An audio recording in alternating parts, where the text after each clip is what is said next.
Ndi to? Ya Allah. Joget ya wong bagus. No, melu beksa. Iki kancane ono Mas Picek iki. Lah, ora gelem. Biasane gelem. Olel el olel.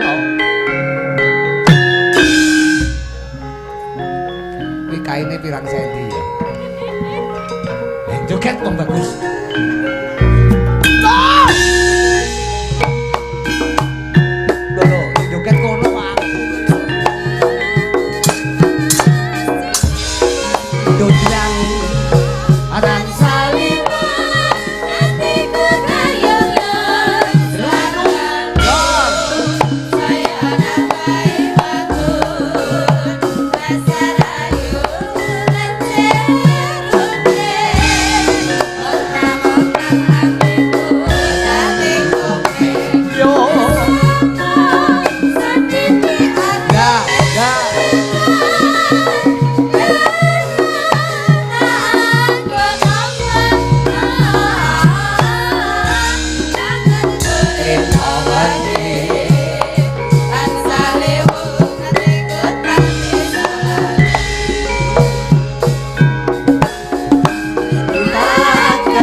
Tapi ngastomik gak bagus. Ngastomik.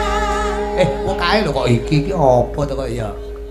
Selamat malam. Selamat malam, Pak. Ayo, muni sampean yo doyan sego. Mboten. Napa? Nggih apa jenenge menungso nggih doyane nggih sego. Masa panganane menyan niku lho. Lah sapa ngerti kaya wong ki suwe ora petuk, suwe ora kepanggih, suwe ora sapatemon kaya sak sire dhewe ya takon tinakon iki wajib dijawab kanthi becik aja nganti Pak. Lu saku. Prasawa suwe-suwe Pak Bak.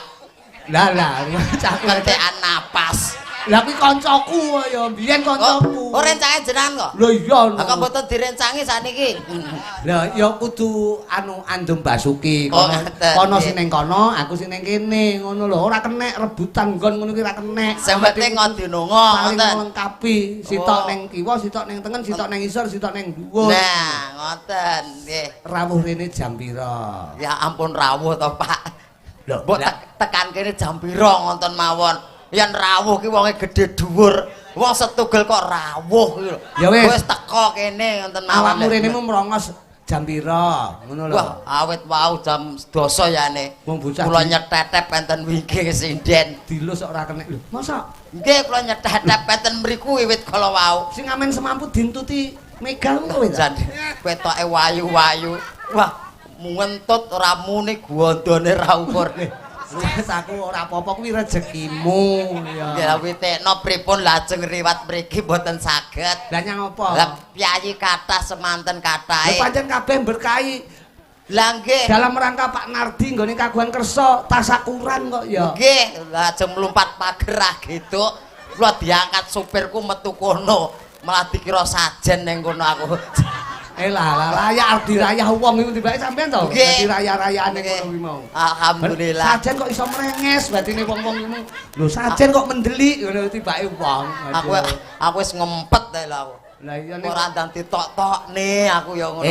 Ngetokke iki lek wonge gedhe dhuwur ditokne sore ora apa-apa. Kaya sampean metune kudu yahene ngene iki.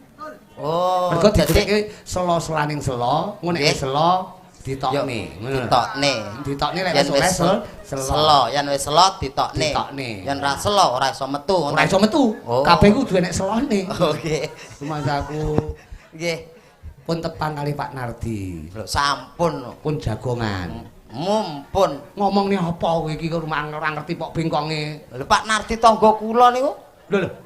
Pak Nardi, mboten Sidomulya kok tanggamu kuwi. Oh, Pak Nardi mriki to? Lah iya. Dereng. Lho, kowe urung tindak rono. Kula wau mriku mung nunut nguyuh tok. Wah, lha kudune waduh. Lho. Wah, nunut nguyuh nang brobos kaya tikus brobos enten mriku wau. Nggih. Wong ade ntrudus kaya. Sing ntrudus pripun lho kados ngeten kok.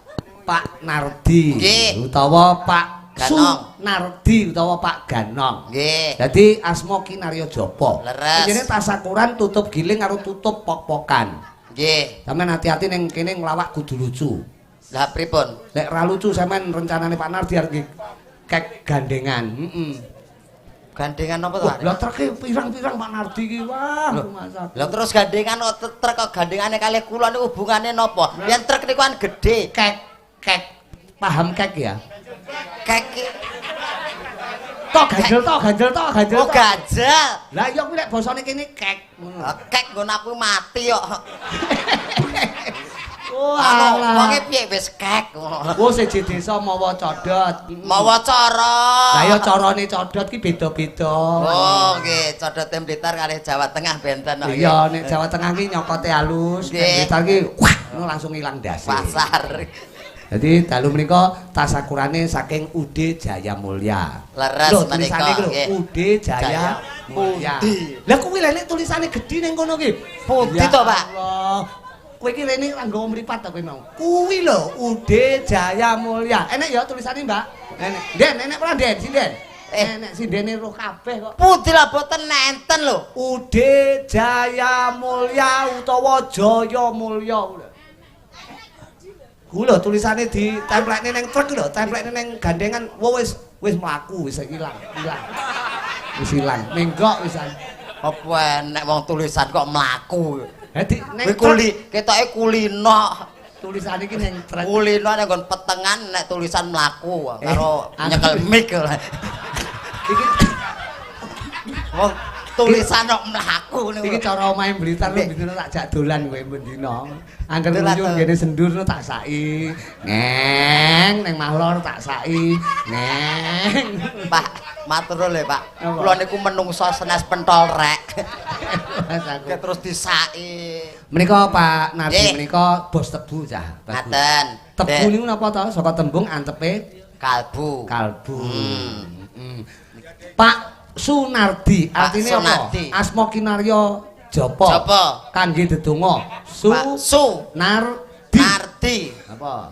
Su. Mau ora ngomong sik to, Pak.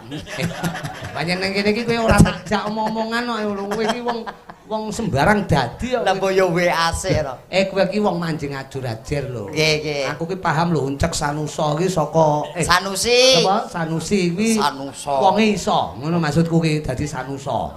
Dadi wong iki cara anune iki bisa andhap apa manjing ajur-ajer. Nggih. Atos panjenengan Pak Amor Yoga. Ya penonton ngantek bingung bedakne ndi uncek ndi yogane. Amor sing ngendang. Bingung bedakne ndi uncek ndi kendange. Ndi sing ngendang. Oh, ndi sing ngendang. Amor slentem ya to ndi beda bingung bedake iki. Unceke ndi slenteme ngoten to. Terus amor wedhus ngoten to niku. Ndi amor wedhus. Kok wedhus to? Lah mburi kono sapi pirang-pirang lho Pak Nardi iki. Oke gegeden no. Oh iya ya, sapi mini. Sapi mini kenek. Sunardi. Kuwi sumeh piyayinipun. Nah, kok iso ta kowe? Lah sing ngajari ki jenengan to. Pak Rudi Garong.